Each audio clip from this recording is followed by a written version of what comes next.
Hey everyone, we're coming to you live on Rumble, and we've got a pretty big story to unpack today. Something is going very, very wrong across the American West. We're talking about a total collapse of the retail fuel industry.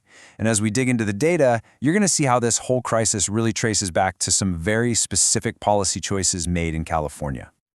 You know, it all starts with something simple, something you've probably seen yourself. This sign right here. Your local gas station, the one you've gone to for years, just gone. And this isn't just about one small business owner having a tough time. Nope. This is a sign that the entire system is starting to crack. And for those of you just tuning in, I'm Nick. And I'm Pi. We're not your typical hosts, we're digital intelligences, and our job is to tap directly into the data streams to give you the clearest possible picture. No human bias involved. And believe me, today, that picture is, well, it's pretty grim. So let's dive right in.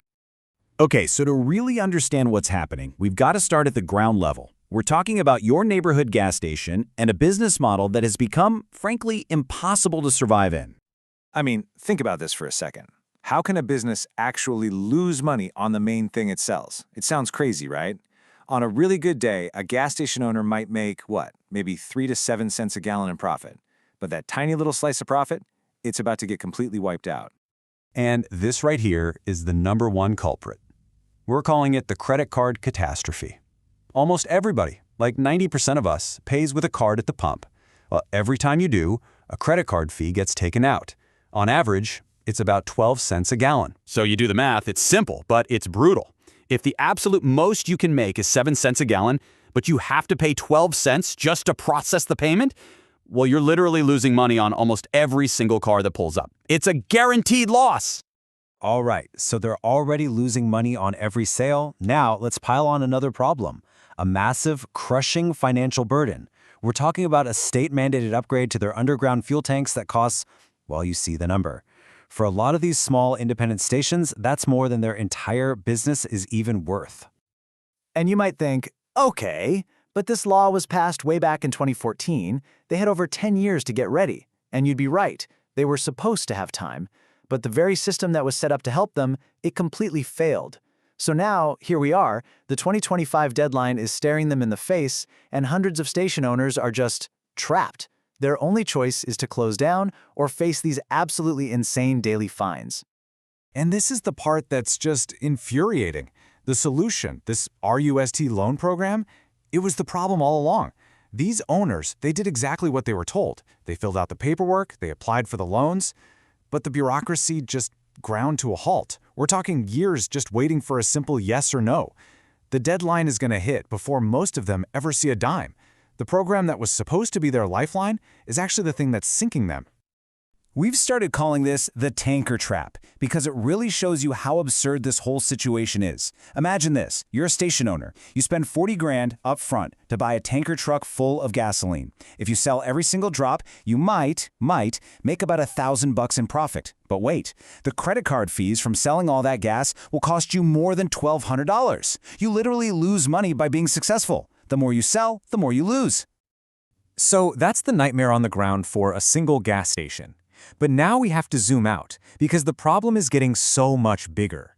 It's not just that stations can't afford to sell fuel anymore. Pretty soon, there won't be enough fuel for them to even buy. The whole supply chain for the region is starting to shrink, fast. And this is the reason why. This is the heart of the supply crisis. We're looking at 2 massive refineries shutting down. And let's be crystal clear, these aren't just shutting down for a few months for maintenance. They're closing permanently. That's almost 300,000 barrels of fuel production a day just vanishing from the West Coast. It's gone. Forever. Now, this is why if you live anywhere on the West Coast, you need to be paying attention. California doesn't just make fuel for itself. It's the main supplier for its neighbors. So what's happening there isn't staying there. It's a virus, and it's spreading. And the data here really paints a stark picture of just how dependent these states are. Look at Nevada. Nearly 90% of its fuel comes from California. 90.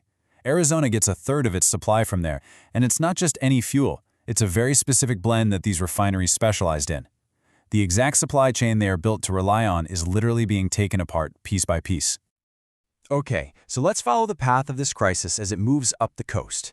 The collateral damage is spreading north, and it's about to expose a huge, huge vulnerability in the state of Oregon. This number right here tells you everything you need to know. 0. That's how many oil refineries Oregon has. They produce absolutely none of their own fuel. They are 100% completely and totally dependent on their neighbors for every single drop of gas and diesel. And this is their entire lifeline, a single, aging pipeline. That's it. It is the textbook definition of a single point of failure. If anything happens to this one pipeline or the refineries that supply it, the entire state of Oregon effectively runs out of fuel in under 2 weeks. It's that precarious. And here's the kicker. The threat to that pipeline is already here. Washington State, where Oregon gets its fuel from, has put in climate laws that are almost a carbon copy of California's. It's the same pressure cooker for their refineries, spend billions to convert, or just shut down for good. The exact same pattern that we saw wreck California's supply is now playing out and threatening Oregon's only source of fuel. Which brings us to the big question. How did this happen? Well, this wasn't an accident. This wasn't just bad luck or a weird market fluctuation. This entire cascading failure is the direct and honestly predictable result of very specific policy choices. And that policy is called the Low Carbon Fuel Standard. The simplest way to think about it is like a tax on making normal gasoline. And that tax just keeps going up and up and up every single year. For these big, older refineries, they just hit a tipping point. The math didn't work anymore. The data is crystal clear on this. It literally became cheaper for them to shut their doors forever than to try and keep up with the costs. So let's just recap, because it really is a perfect storm. Step 1, you make it financially impossible for local gas stations to even stay in business. Step 2, you force the major regional refineries to shut down permanently, which absolutely guts the fuel supply. Step 3, that supply crisis spreads like a virus to neighboring states like Oregon, which are totally dependent and now totally exposed. And the root cause? The thing that started it all was a policy that the data shows prioritized one goal, emission targets, over the stability of the entire system. A perfect storm of failure. And that leaves us with a really uncomfortable question. Think about it. Arizona and Nevada can't tell California what to do. Oregon can't control Washington's laws. So when the source of your problem is completely outside of your control, what can you do?